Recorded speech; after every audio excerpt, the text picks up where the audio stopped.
Welcome back to the 1% Show. If you're new here, tune in to hear me spin the yarns with authors, savants, and eccentric humans every week. I'm your Aussie host, Brandon Nankivell, and it's time to kick back and enjoy the show. Let's go.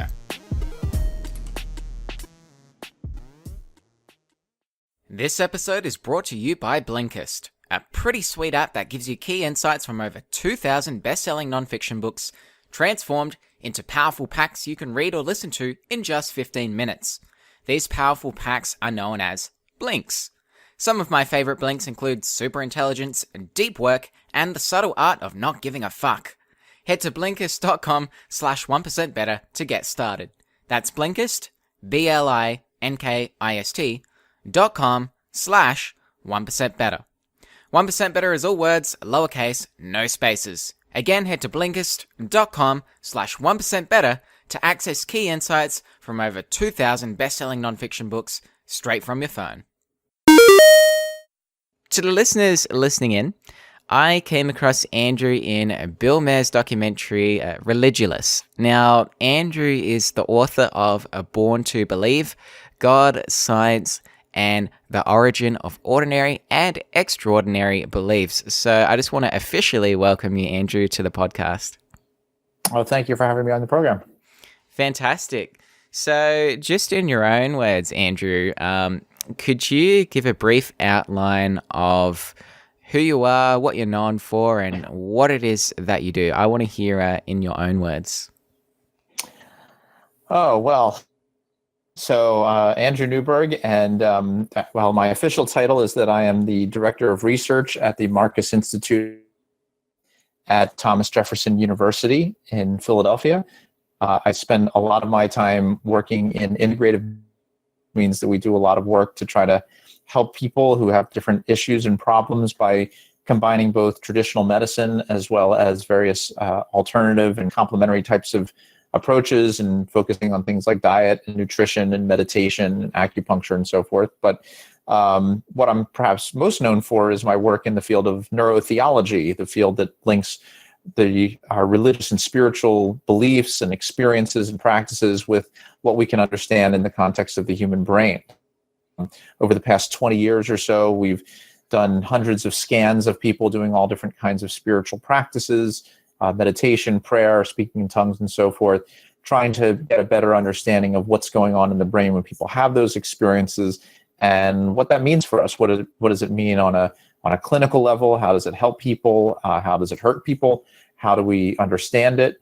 How do we ultimately understand how our brain helps us to engage our religious and spiritual selves, and the implications for things like for scholarship fields such as theology and philosophy. And so it really spans a pretty large gamut of ideas and issues. And for me, it's always exciting to talk to people about it, because irrespective of whether it is deeply religious or deeply atheist, I think all of this information can be very valuable to people.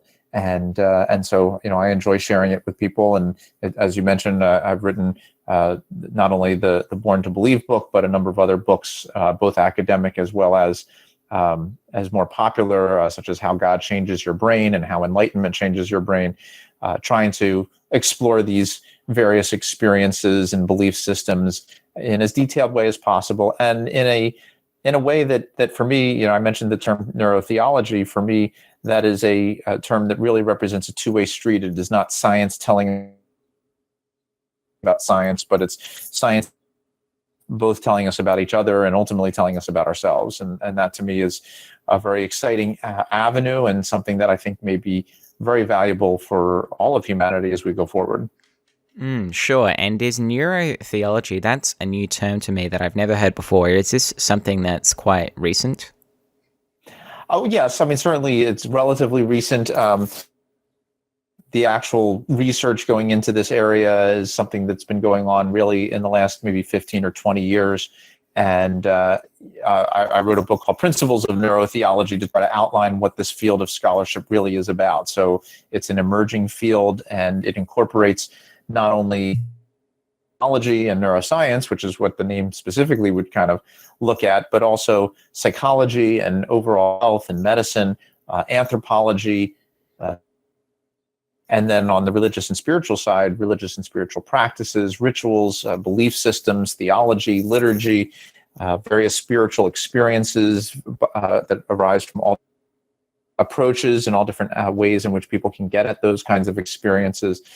It's a very exciting field. It is relatively new. There's just a huge amount of us to grow into, and I think it makes it a relatively unique field. It really has its own distinct approach, and it's not just the psychology of religion, it's not just the neuroscience of consciousness, but it really kind of spans some very interesting intersections and is a true multidisciplinary field. Okay, so out of all the books you've written regarding this subject, would you say The Principles of Neuro Theology is the book to go to, or would you recommend another one? Well, that is the most recent and academically oriented book for all those who really wanted that. That's a great book to get to and really go into, how do we develop our ideas? How do we define terms? How do we develop methodologies? But it's a bit heavy. It's not for the faint of heart. It's for people who are really interested in getting into this in more detailed kinds of ways. Some of the more popular books that I've written, you mentioned Born to Believe, How God Changes Your Brain.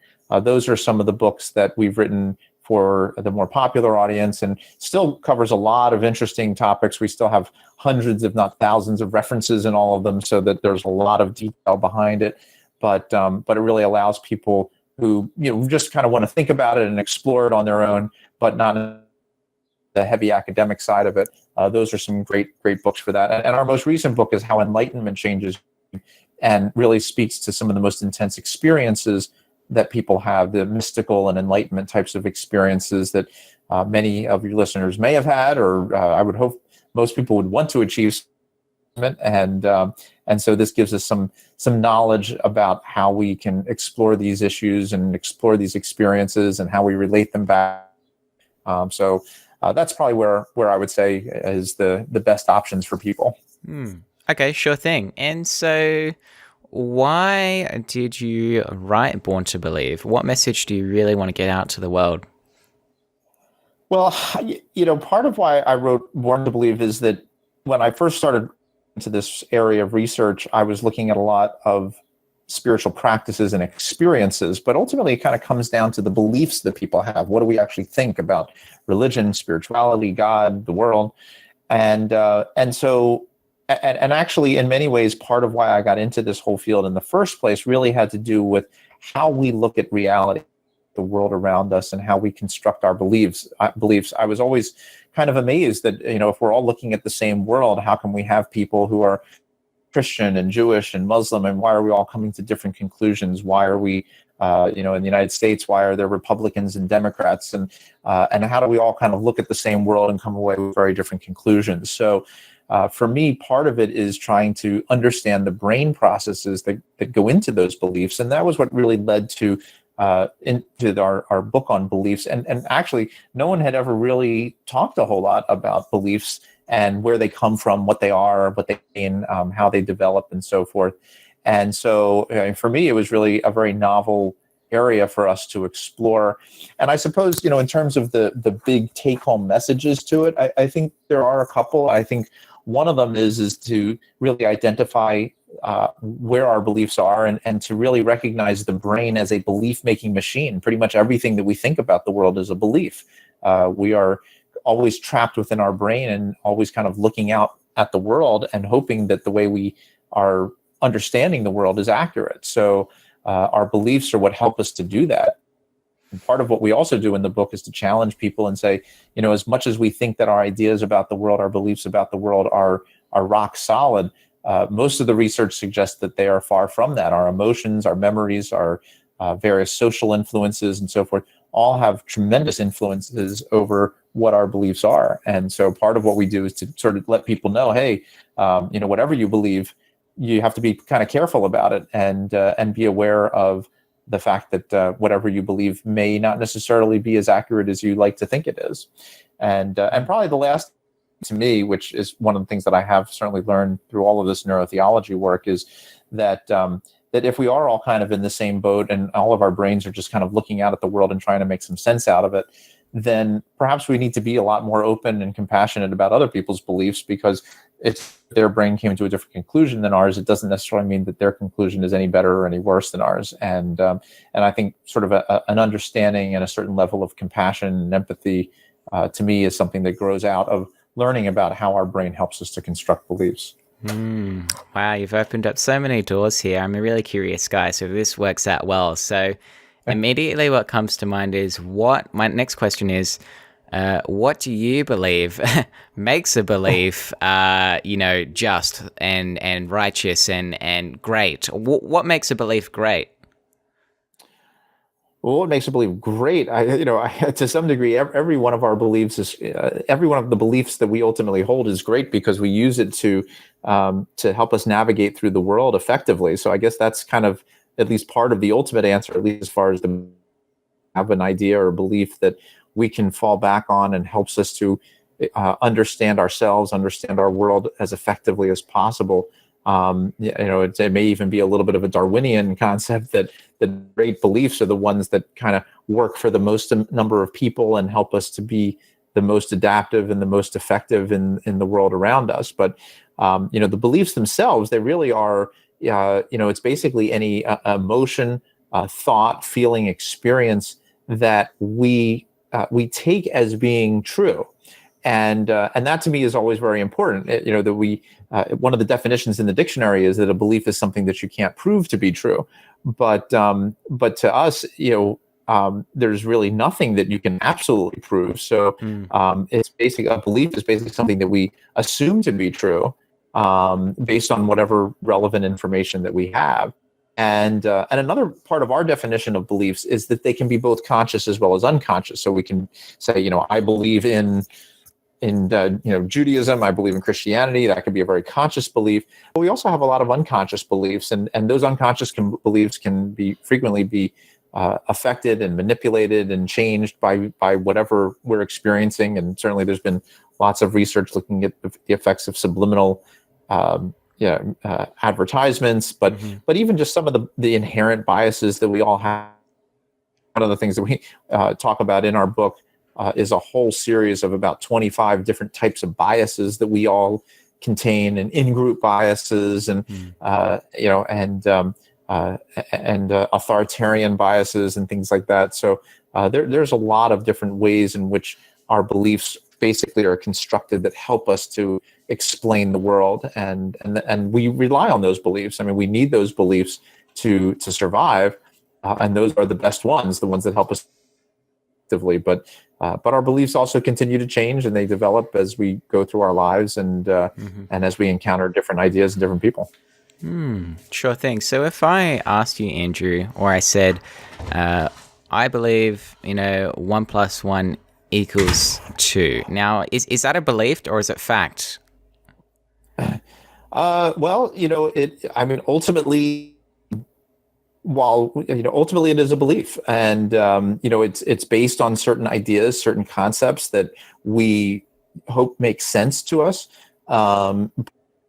The science and mathematics and many different ways in which we look at the world, it's still based on the idea that the way in which we think about the world has a certain rational, logical sense that it makes to us, which may or may not necessarily with somebody else. And the famous, like you say, 1 + 1 = 2. Well, in relationships, 1 + 1 = 1. So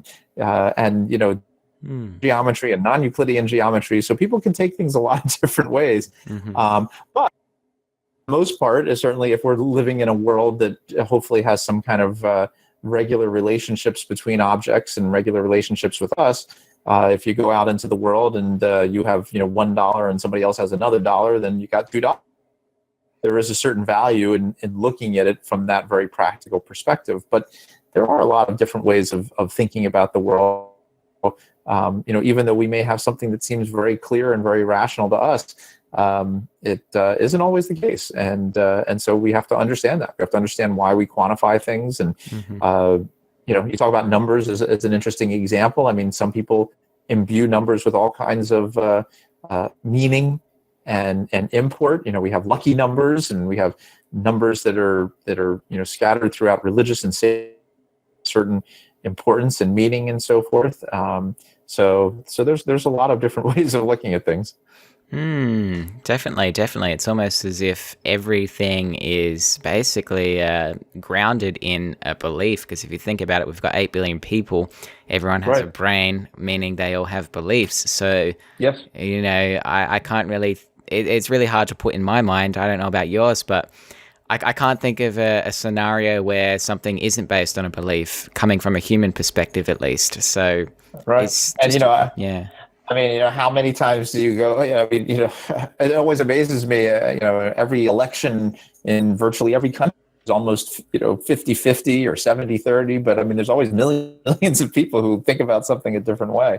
And I agree with you. I mean, I think ultimately there's sort of 8 billion religions in the world, and there's 8 billion belief systems in the world, and and that's another important thing. We often assume that somebody else believes we do. If we're sitting in a church, for example, there's the tendency to believe that the person sitting next to you believes the same things you do, but that also could be very, very mistaken. So, and part of what I think neurotheology is about is trying to understand those differences and distinctions, and asking people, and not just assuming what somebody is thinking or believing. Sure thing. So my next question for you, Andrew, is what is the most common criticism of your book, and what's your response to them? Well, a lot of the work that we do really does kind of cut across both the science and religious perspectives. And so I think that usually the criticisms that I wind up at least hearing about, and perhaps there are others, is the idea that when people do have a very strong belief in one way of looking at the world, then the very fact that I'm open at all side is sometimes disturbing. So if I'll look at a prayer practice, and I'll do a brain scan of the prayer practice. Well, the person who is deeply religious may say, you shouldn't be doing a brain scan of somebody in prayer. That is sort of two different domains, and that should not be the case. And so, again, not a lot of people feel that way, but in fact, many people who are deeply religious are still interested in hearing and seeing what's going on inside the brain. We've scanned nuns and very ardent believers, and they had no problems with the idea of doing brain scans. So, but some people might be a little disturbed by that. And on the other hand, while I've certainly given many talks to atheists and talked to Bill Maher, as you mentioned in the introduction, there's a little bit of a sense that, well, we don't fully know if the belief in God is wrong. We don't fully know, it is possible that somebody's belief that seems crazy to us is still accurate. In fact, that was one of Bill Maher's questions to me. Could everybody be crazy who believes in God? On one hand, sure, absolutely, everybody could be crazy. On the other hand, maybe they're not crazy. Maybe the people who don't believe in God are crazy. So I always sort of bring that other side in, and then sometimes people are a little reluctant to be open to that potential perspective. And that again, that's part of the thrust of our book about how we create our beliefs. That no matter how strongly we may feel our beliefs are, and no matter how right we may feel our beliefs are, that we really have to be kind of aware that there's lots of people who hold other beliefs, and maybe we are wrong. It's not a very comforting feeling to have, and so usually our brain is much more likely to reject alternative beliefs rather than to reject our own. Because if we reject our own, then we're in a lot of trouble. Then we what the world is, and we don't understand the world, and that's not a very comfortable place for our brain to be. It's much easier for us to reject somebody else. They're wrong. They don't know what they're doing. They don't know what they're thinking about. I know I'm right, and that's a much better place for our brains to be. But that doesn't always work, and sometimes we are.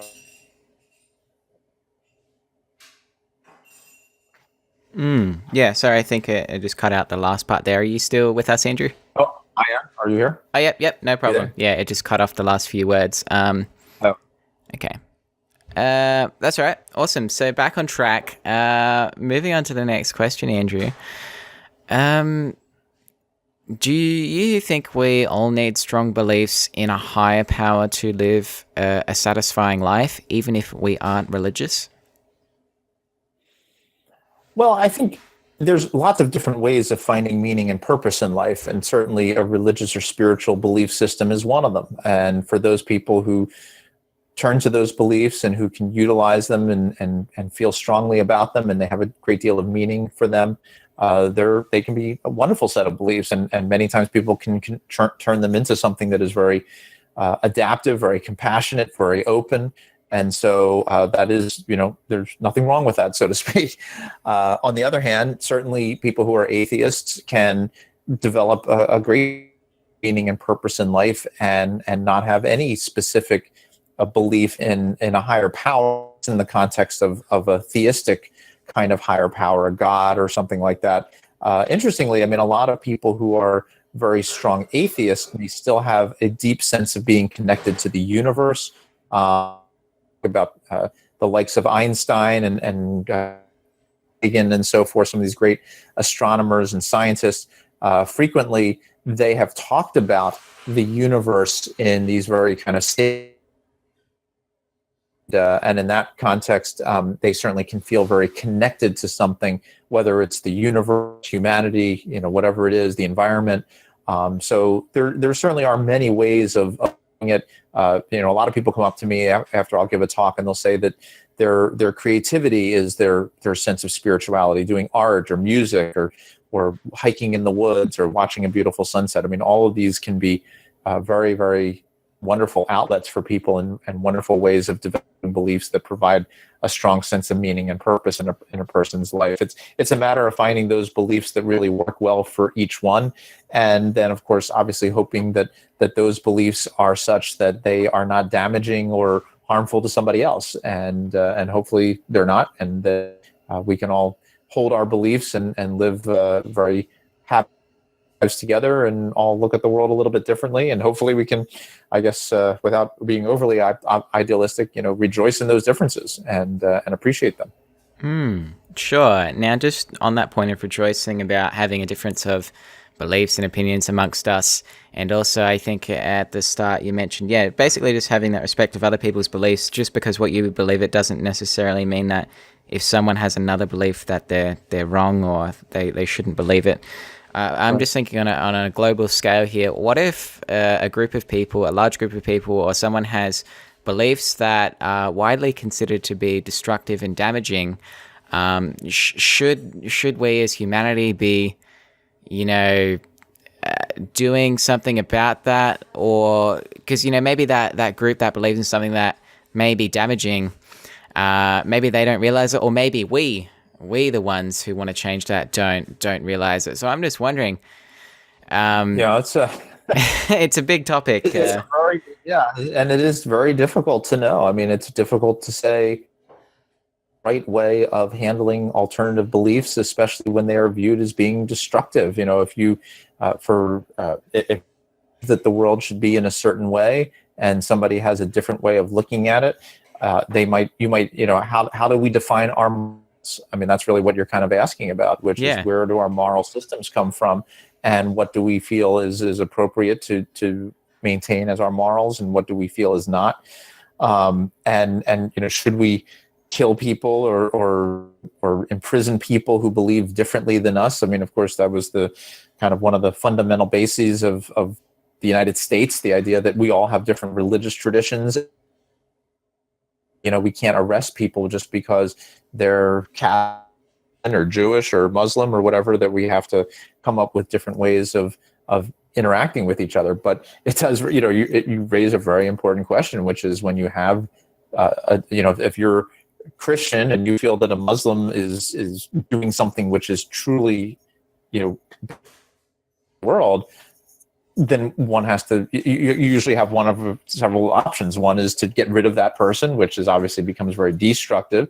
The other is to try to find some constructive way of having a mutual sense of beliefs and under those beliefs, and maybe helping to redirect people's beliefs or another. But obviously, it's very hard to redirect people's beliefs, and that's why we get into a lot of ideological fights, and whether they're religious or political. I mean, I always think it's somewhat funny at times when people talk about religion being the cause of so many wars and stuff like that. Which certainly there's no question that that's been true. But most of the wars of the 20th century were about ideological differences: communism versus capitalism, and democracy, and so forth. And so, how does one make those determinations as to what's the right way to be? And obviously, just to be humanistic, we would hope that no one would want to have or harbor destructive beliefs with regard to other people. But again, I mean, if somebody has the belief that they should be killing you, then sometimes that doesn't leave you a whole lot of alternatives. Yeah. I just asked that because the two things, number one is, obviously it's very clear that Islam gets a lot of heat for, the terrorism stuff. And, it's a big topic. I guess it's kind of touchy, but I'm pretty open here on the podcast. And another thing is also, there's this question like, it's pretty bizarre. And it's basically, if you could go back into 1940 or whatever during World War II and you had the option to abort Hitler, would you? It's sort of a question of morality. So right. I don't know. Like, what would you say to that? If you had the option to abort Hitler so that he would never exist, basically murdering him, would you do that or not? What's your belief? Personally, I probably would. I mean, someone who created so much turmoil and killed so many human beings, I think that it probably would have been worthwhile to do. But again, part of what I think the perspective of neurotheology takes is in the brain. Where are the differences in the brains of people who say, yes, this makes sense? Yes, the ideologies of ISIS make sense. Yes, the ideologies of Nazism make sense. What is it about the brain of somebody who believes in God and believes that the answer to being religious is to be compassionate and loving to others, and another person who believes in God and who believes that the answer is to be violent and hateful to others? What we think about those things, and does that give us some insight into the answer to your questions, as opposed to just kind of coming out with what one person thinks, or what one way of looking at things is? But can we try to better understand how our brains help us to think about these questions, and how they might help us to think about things philosophically, theologically, and so forth? In fact, one book that I published, which also is an academic book, but was called The Metaphysical Mind, and Amazon. And one of the things that I spend a lot of time doing is talking about how the great philosophers and philosophical ideas may have been related to different aspects of the brain's functions, intense kind of ways. So when you talk about Aristotelian causality, there are causal areas of our brain that help us to see causality in the world. And so perhaps that's part of why causality becomes so important to us.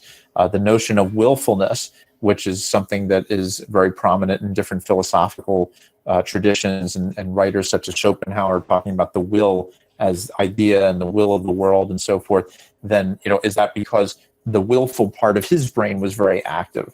And so so we go, and but again, sort of thinking about these big questions about how do we create different ideological stances. Are there certain ones which we should understand in terms of being moral or immoral, and how do we make those determinations? How do we think about that, and what do we do about it ultimately? And it's they're very tough questions. They're certainly not something that is an easy way to look at what one should do about some horrible dictator or some horrible system or horrible belief, and what does horrible mean, and why do we think it's horrible, and why do the people that believe it not think it's horrible? So it's tough. It's that's what this is all about, trying to find the answer to those questions. Mm-hmm. Sure. And I want to ask too, Andrew, I'm wondering how your religious status has changed over the years, from your upbringing at the age of 1 all the way to where you are now, your view on religion. How has it changed? Well, I think for me, it's been pretty open. I was always encouraged to ask a lot of questions when I was growing up. I was raised in a Reformed Jewish household, but we were not particularly religious, and I was always asked to, to challenge my ideas, and I questions, and so a lot of times those questions got thrown back on me. Why do we believe in God? Why does somebody else believe differently? And what do you think? And so on I went to try to explore that. And so, for me, a lot of what neurotheology is about, from my own personal perspective, a lot of what my own research has been about, has really been my own kind of combination of a scientific and spiritual pursuit. And so there's certain elements of it that feel spiritual. There's certainly certain elements scientific. And so for me, it is about that kind of combination and trying to get to the answer to these questions, to always ask questions. And that to me is something that is always very important. I talk about some of my closest colleagues who always have what I refer to as a passion for inquiry, where we just love to ask questions, and then there's always another question to ask. And so, trying to ask all those questions, to me, is part of how we understand the world and understand the universe. That's kind of what I think human life is all about, is asking the questions and doing our best to find the answers. Brilliant. Love it.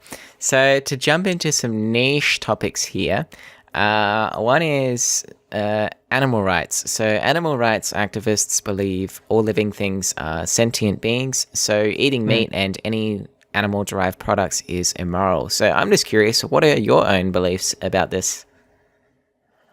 Well, there's a couple.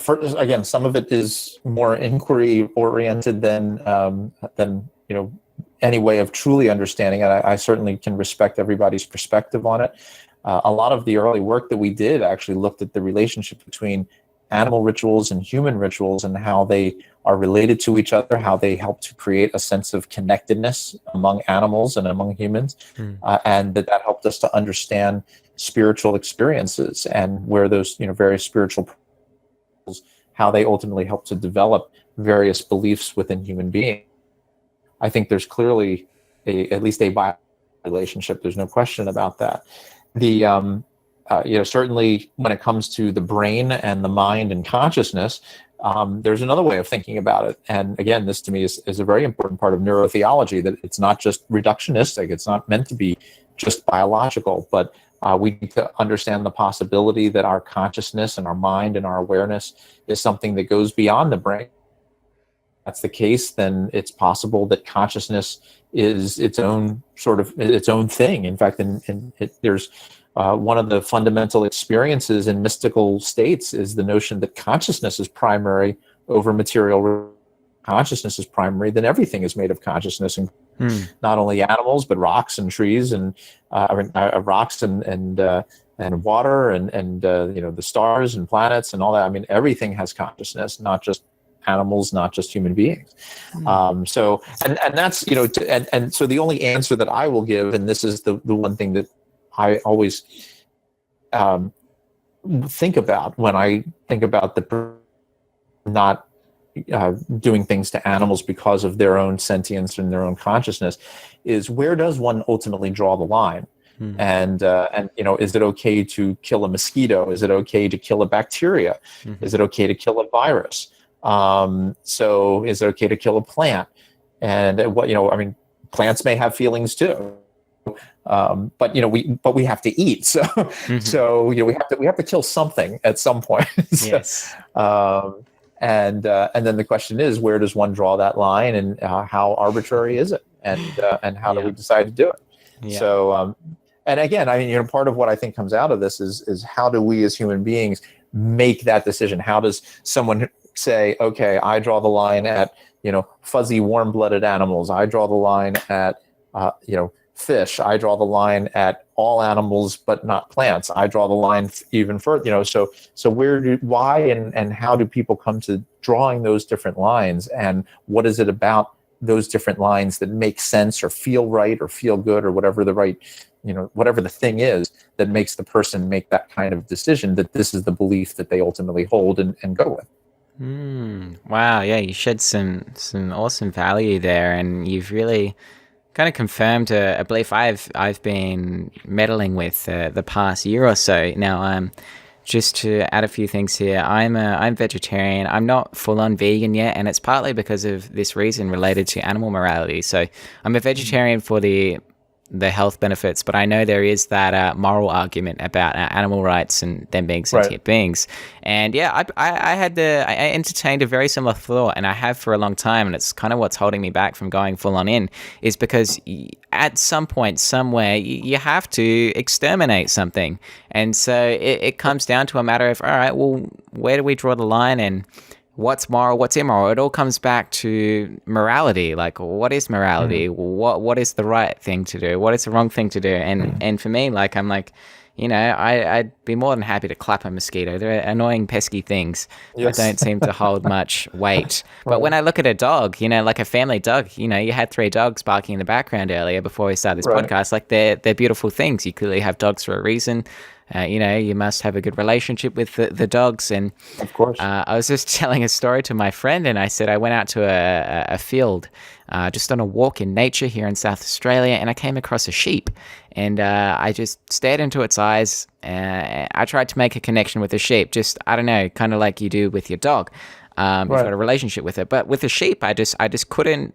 There was nothing there. Like, it just stared into the distance. It acted like this non-material thing that just didn't have any consciousness. And so for me, it sounds kind of crazy saying this on a podcast, but when a sheep is killed, it just doesn't really affect me much emotionally. And for that reason, I don't hold the strong animal morality perspective, because for that, and also at some point you've got to kill something. So I don't know. I don't know if this is one other perspective, but if the universe is made of consciousness, then you can't really kill it anyway. You can't just like in science, you can't destroy matter or energy. If consciousness is universal, then you can't destroy consciousness either. And so if we as a human being eat a cow or a steak, then it's just one consciousness becoming part of another consciousness, and not nothing is actually being destroyed. But look, I mean, human beings have also treated animals horribly, so there's all that too. Yeah, that's true. Okay. We haven't done a great job with ourselves either. Wow, some interesting thoughts to entertain there. I can't wait to see the response to this podcast. I think there's going to be some interesting comments in the comment section. I'm sure. I hope so. Yes. Anyway, it's all good. We can all learn from it. Next question is, what's your view on using psychedelic compounds as a tool for spiritual growth and delving into the nature of consciousness? Right. Well, so there's a couple of points about that. From the neurotheological perspective, I'm very intrigued by all experiences, and particularly experiences that are induced by various drugs. The one interesting advantage from a very scientific perspective is that when someone takes a drug, for one, methodologically, it's that they're now going to have an experience, which is a lot different than a monk who may meditate for 30 years and may or may not achieve enlightenment. That if somebody takes psilocybin, then in 10 minutes or whatever, they're going to have some kind of an experience. So it's much more predictable. The other thing, which is also helpful from a neurotheological perspective, is that we know where these things go. So we know that certain drugs affect the serotonin system or affect different receptors and can affect different parts of the brain. So that helps us to understand the relationship between the experiential elements of drug-induced states, how they relate to the experiential elements of non-drug-induced states, and whether they may or may not have the same kind of physiological mechanism. Does it help us to understand, is serotonin involved? Is dopamine involved? Are the opiates involved? What is actually involved in that? So there's a lot we can learn from it. And in that respect, I think that they can be very, very valuable in studying and trying to understand. And there's been some people who have been trying to explore that. And I really applaud that kind of work. It's not easy. And I think it's very, very important. We just published an article actually based on a survey that we've been running of people's most intense spiritual experiences, and found that those people who had drug-induced experiences rated them every bit as real and every bit as spiritual as those people who had non-drug-induced experiences. So, they're not even, I don't even call them artificial, although certainly in our kind of westernized way of looking at things, we tend to think about it as, it doesn't really count because it was induced by a pill. But many cultures throughout the world have utilized different substances as a way of inducing spiritual experiences. And the analogy that I like to give is that I have very bad vision. So when I wake up in the morning, the world is a very blurry place, and I put my glasses on and I see the world clearly. So is it possible that there is this sacred world, this supernatural world, or whatever it is, that we typically can't see because our brain is blurry, and then when we take a drug, it makes it clear for us, and then we can see that spiritual world in a way that we hadn't been able to do before. So it's not even artificial, but maybe it allows us to see the world more accurately than we had before. Maybe, again, we don't know for sure. On the other hand, there are certainly plenty of induced experiences, including the fact that sometimes they go bad. Is not a good thing. But and of course there are risks of addictions and other types of problems that are associated with that. So that in and of itself is always a potential issue. And it goes back to one other at the beginning about when we were talking about beliefs themselves, is that if we ultimately accept the idea that our brain is helping us to experience every aspect of the world around us, then any drug-induced experience is just that. It's just another experience. So it doesn't necessarily gain any priority over our other experiences of the world, whether they are dream experiences, our everyday reality kind of experiences, mystical experiences, whatever it is. A drug-induced experience isn't any better or any worse than all of the other experiences that we have, at least from the kind of pure what is the true nature of reality kind of perspective. So, for people who want to explore a more unusual kind of experience of reality, well, that's certainly one way of doing it, but there's other ways too. So, all in all, I think it's a fascinating area. It's something that we need to be looking at and understanding and exploring. It's not something that I necessarily recommend, but it is something that certainly a lot of people do and do find to have a great deal of spiritual value to them. Yeah, I'm nodding my head here right now. I'm in agreement. I think our beliefs are in alignment regarding this topic, so I'm very much nodding my head vigorously right now. Quite happy with what you said. Just because I had a few guests on this podcast previously, and we did delve slightly into this area, but not as much depth as you've just gone into here. But yeah, Philip Gezelbash, I was talking to him, and he was saying, well, sure, you take a drug and you enter a psychedelic state or whatever, but isn't this just comparable to I don't know how to put it, but like eating food, for example, that changes your state. If you eat healthy food, right, generally you feel great. If you eat not so healthy food, generally you feel bad. And so again, it's just another state of being. It's just exactly. So it's on the same wavelength, but it's just another way of viewing the world, whether you're eating something, whether you were born in Africa, whether you have black skin, whether you have white skin, it doesn't matter. At the end of the day, it's all kind of equivalent. It's just a different state of being, drugs or no drugs. Yeah, I mean, that's true. However, the only caveat to that, I think, is that for people who have intense spiritual experiences, and whether they are drug-induced or quote-unquote natural, what's unique about them typically is that they carry with them a very profound sense of realness and often change the way a person thinks about the world. And that's where it is a little different than our everyday reality experiences. When I eat a piece of chocolate, I feel happy, but I don't suddenly believe in God, whereas somebody who may take, a mushroom in a shamanic culture who, now suddenly is in communication with God. I mean, that's a slightly different kind of an experience. So there is something to be said about the intensity of those experiences. And that's in our book, How Enlightenment Changes Your Brain. Part of what we talk about is the characteristics of these very intense experiences. And one of them is just that, that the intensity and the realness of these experiences, which seem to be, certainly characteristic of drug-induced states, certainly others as well, but drug-induced states certainly have that kind of characteristic, which I think is interesting and important for us to look at. Yeah, definitely. Yeah, and I think this is just, again, my own belief, and that is to say someone's drug-induced experience isn't real is kind of, I think it's a bit closed-minded, because I know I tripped on acid for the first time just last week.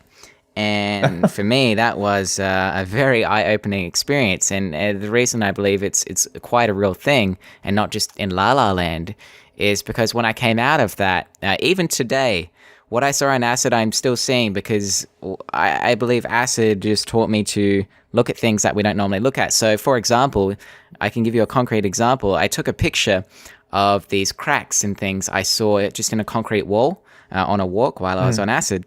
And now when I look at it, I can still see what I saw, but acid is the thing that revealed it to me. If I wasn't on acid, I'm quite positive I wouldn't have seen it, because it's just some arbitrary cracks in the wall. But what I actually see is a dinosaur. So I might actually share that on my YouTube channel with my guests. I don't know. But a whole range of things. Every nook and cranny in the walls, it's all artwork kind of. You can all see faces in them and everything. But you just normally, if you weren't in a drug-induced state, you just wouldn't see these things. But the thing is, you can see this artwork and everything around you. But sometimes it might just take acid to get you there, like it has me. So I don't know if you've got any thoughts to add to that. No. I mean, they can be very strong experiences. It's a matter of what people do with them too. And I think people do need to be conscious or careful of the value of them as well. I mean, people can't expect that every time, if they only do acid or they take some drug, that they're suddenly going to be writing, songs like the Beatles wrote or something like that. Like there was a reason why they wrote those songs, irrespective of the drugs that they took, but that was part of the process. So, there's people aren't going to suddenly be amazing human beings just because they do that. And again, it's one thing to do to take a drug. It's another to have, it depends on sort of how one looks at it and what one does with it. But hopefully, it's a positive experience and something that can be helpful for people. But, whether or not it should be something that we recommend to lots of people or not, I think we need more information about it, to be honest. Definitely requires more research. As much as of a fan of psychedelics I am at this point in my life, but again, that could very much change. So do you know anything out of interest about people's experiences taking the drug dimethyltryptamine? Sure. I mean, again, they're very powerful. I don't know if you have a specific question about it, but I mean, they certainly have many very powerful experiences, spiritual-like experiences. And that actually in and of itself is kind of an interesting question, which is whether or not the drug-induced experiences, how similar and how different they truly are to somebody who has a mystical experience through a practice like meditation or prayer. Is it really the same thing when people see certain colors or have certain emotional responses or certain experiences? How much can we say that they are the same, that they are different? How much is it that they are the same experiences interpreted differently, different experiences interpreted the same? And that's actually even, again, kind of a bigger picture question. We looking at this survey that we ran where we got a couple thousand people talking about all different kinds of intense mystical and spiritual experiences. Some people said that they felt love, some people felt a force, some people felt energy, some people felt God. Are they the same or are they different? And how do we understand that from the perspective of the brain and also from the perspective of what that person is actually experiencing? So, but I don't know if you have a more specific question about the DMT experiences themselves. Yeah, not particularly. And unless you've taken it yourself, I'm curious. But if not, then that's all I got, really. No, I have not actually. Do you have any interest in doing so? Well, I suppose I have some interest, but my real goal in all of this, as I mentioned, has been the exploration of the nature of reality, and part of what has happened in my own kind of philosophical meditations is that I've kind of gone down these paths of trying to understand the universe, trying to understand the world in ways that I feel kind of get beyond the objective and subjective perspectives of reality, that perhaps even go beyond our scientific perspectives, because all of the different approaches that people have taken always seem to fall short.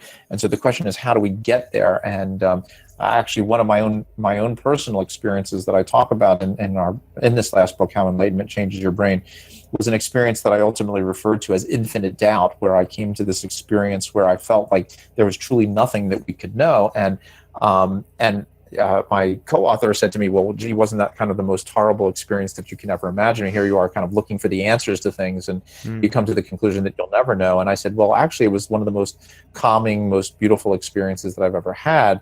But to sort of bring it back to your question, within this infinite doubt, I mean, all things are possible and all perspectives are there. So to take a drug, while it would give me, I'm sure, some very unique experience, would not necessarily get me any closer to understanding the nature of that infinite doubt. I mean, infinite doubt is infinite. So I'm not sure how much any particular experience will necessarily get me further. And I continue to just kind of explore this in a very contemplative type of way. And but if at some point I come to the conclusion that such an experience would be truly valuable and pushing me further down that path, then absolutely I'd be all for it. But at this point, I'm still trying to work out these other problems that where I don't see exactly how it would necessarily get me further, because as we were talking about earlier, it would just be another brain experience, and it would not necessarily get me to the bigger question or the answer of, well, how do we know if what we are experiencing is really the true nature of reality? That's a more fundamental question, and I don't know the answer to that yet. But the path that I'm working on is one which doesn't at least at the moment, necessitate having other kind of experiences. I need to keep working on trying to understand these kind of fundamental experiences of the universe.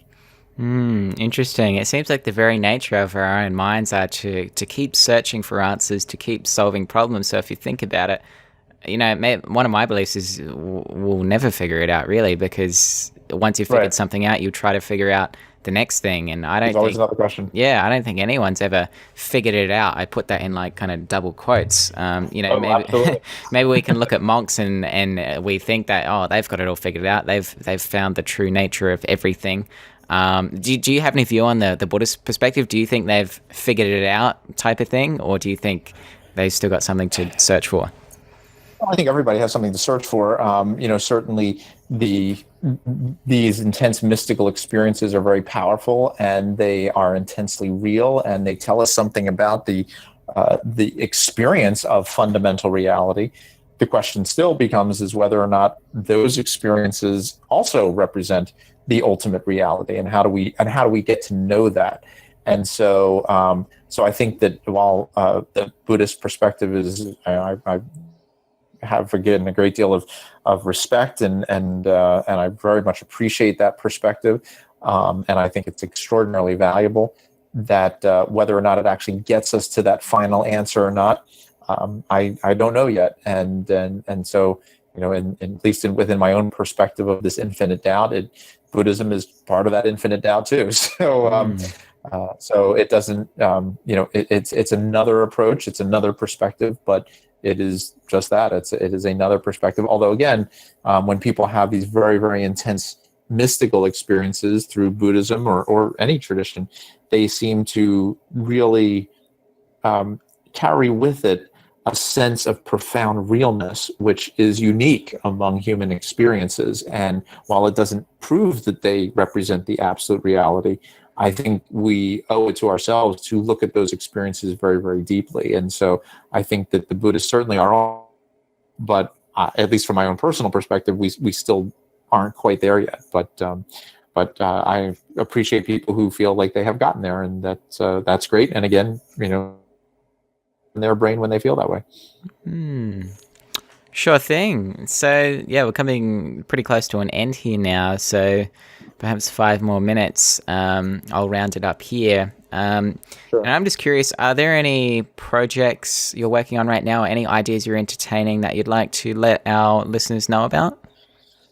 Oh, well, as I mentioned at the beginning, this whole field of neurotheology is just really at its earliest stages. We have new research projects. We're working on a number of book-length projects that are looking at religious experiences.